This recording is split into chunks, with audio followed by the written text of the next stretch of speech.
আজকে আমরা বলবো যে বাংলাদেশ এবং জাপানের মধ্যে যে আমাদের যে বিদ্যমান যে সম্পর্ক এটা আরো নতুন উচ্চতায় উঠলো।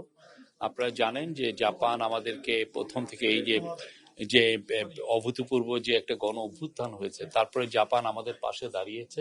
আজকে জাপানি প্রাইম মিনিস্টার শিগেরু ইশিয়াবার সাথে আমাদের চিফ অ্যাডভাইজার প্রফেসর মোহাম্মদ ইউনুসের একটা খুবই সৌহার্দ্যপূর্ণ মিটিং হলো।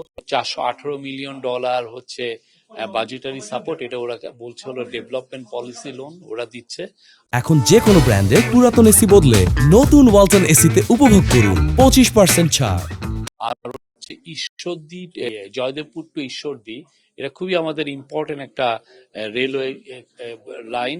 আরো ওরা স্টুডেন্ট স্কলারশিপ এর জন্য আরো $4.2 মিলিয়ন আমরা ওদের কাছ থেকে পাচ্ছি হচ্ছে 1.063, মানে $1 বিলিয়ন একটু বেশি আমরা ওদের কাছে পাচ্ছি। ফলে আমাদের আসলে এখন যে ইকোনমিক যে আমরা যে রিকভারির মধ্যে আছি, সেই রিকভারিতে এটা হেল্প করবে আমাদের।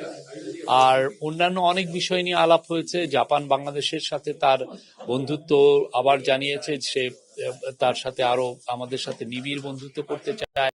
বাংলাদেশের আজকে মিটিং এ 30 মিনিটের বেশি মিটিং এ বাংলাদেশকে 5টা নেভিকে 5টা পেট্রোল বোট দিচ্ছে।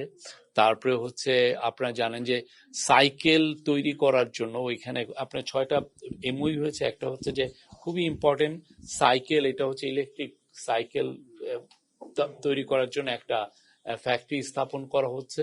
এই প্রজেক্টের বিষয়ে যে তারা আবার জানিয়েছেন যে তারা বাংলাদেশের পাশে থাকবেন, বাংলাদেশকে সহায়তা করবেন।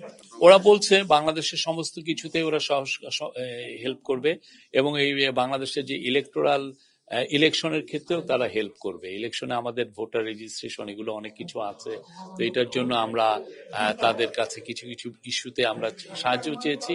তারা জানিয়েছে যে তারা আমাদের পাশে থাকবে। তো আমরা মনে করছি যে প্রবাসীরা they will play big role, because আমরা বাংলাদেশ থেকে 1 লক্ষ বাংলাদেশিকে জাপানে রিক্রুটমেন্ট, মানে জাপানের আমরা জব অপরচুনিটি তৈরি করার মানে চেষ্টা করছি। তো সেই জায়গায় প্রবাসীদের একটা বড় রোল আছে যে তারা এখানে ব্রিজ বিল্ডার, ব্রিজিং হিসাবে কাজ করবে।